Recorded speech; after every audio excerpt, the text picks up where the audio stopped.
आपण पाहत आहात लोकधारा मराठी न्यूज, आवाज जनतेच्या हक्कासाठी।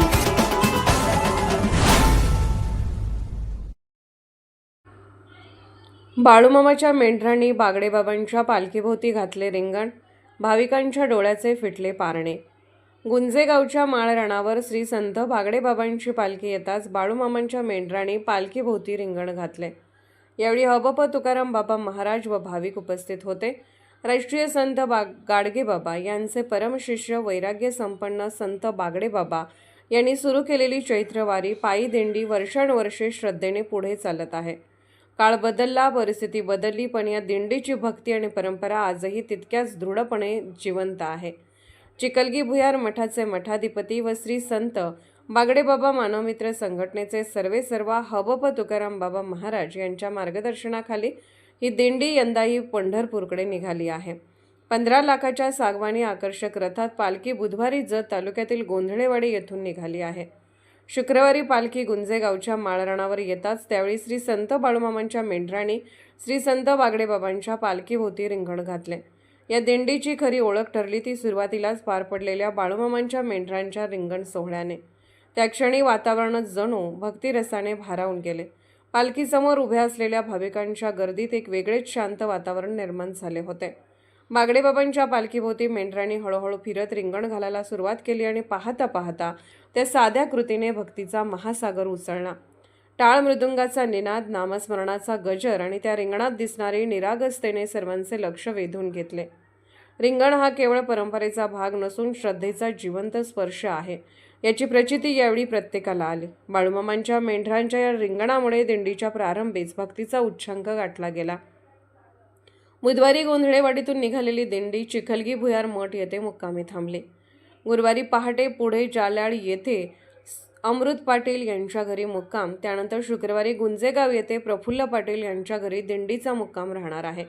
शनिवारी दिंडी पंढरपूर येथे दाखल होऊन श्री संत बागडेबाबा मठ येथे विश्रांती घेईल। रविवारी पंढरपूर येथे नगर प्रदक्षिणा काढण्यात येणार असून याच दिवशी या भक्तिमय दिंडीची सांगता होणार आहे। या प्रवासात प्रत्येक टप्प्यावर भाविकांचा उत्साह, सेवा आणि श्रद्धा दिसून येत आहे।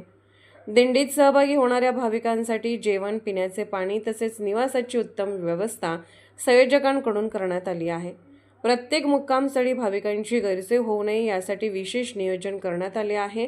स्वयंसेवक देखील सतत कार्यरत असून भाविकांना मार्गदर्शन करत आहेत। वारकरी परंपरेत रिंगण सोहळ्याला अत्यंत महत्त्वाचे स्थान आहे। पालखीभोवती वर्तुळाकार फिरत भक्ती व्यक्त करण्याची ही परंपरा केवळ धार्मिक विधी नसून समर्पणाची अनुभूती आहे। बाळूमामांच्या मेंढरांच्या सहभागामुळे या रिंगणाला एक वेगळे आध्यात्मिक अधिष्ठान लाभते। निरागसतेतून व्यक्त होणारी ही भक्ती भाविकांच्या मनाला खोलवर स्पर्श करून गेल्याचे हबप तुकाराम बाबा महाराज यांनी यावेळी बोलताना सांगितले। यावेळी अमृत पाटील, सरिता, लिंगायतताई महाराज आदी भाविक उपस्थित होते। आज गुंजेगाव या ठिकाणी गेल्या वर्षी देखील बाळूमामाची मेंढरं या ठिकाणी आपल्या या गुंजेगावच्या माळावरती, फोंड्या माळावरती चांगल्या पद्धतीनं या ठिकाणी रिंगण सोहळा पार पडला आणि पांडुरंगाच्या चरणी, बागडेबाबांच्या चरणी प्रार्थना करतो की राष्ट्रीय संत गाडगेबाबा आणि वैराग्य संपन्न बागडेबाबांचा विचार सातत्यपूर्वक येणाऱ्या काळामध्ये अंधश्रद्धा नाही पण श्रद्धेवरती चालणारी ही मंडळी एक वारकरी संप्रदाय, एक असा संप्रदाय आहे की ह्या वारकरी संप्रदायामध्ये कुठल्याही पद्धतीचं जर बघितलं तर अगदी निस्वार्थीपणाने ही सेवा करणारं आणि स्वच्छ प्रतिमेचं काम म्हणजे वारकरी संप्रदाय।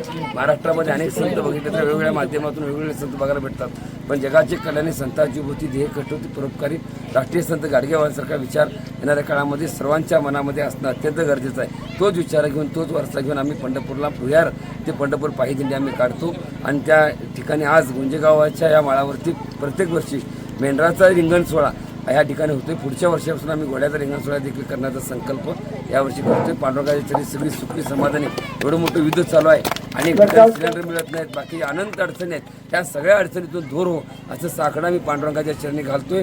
आमच्या भारतावरती, आमच्या राज्यावरती, आमच्या देशावरती कुठलेही संकट येऊ नये आणि सगळं शांत पद्धतीने पार पडावं अशी देखील पांडुरंगाच्या चरणी आम्ही प्रार्थना करतो। धन्यवाद।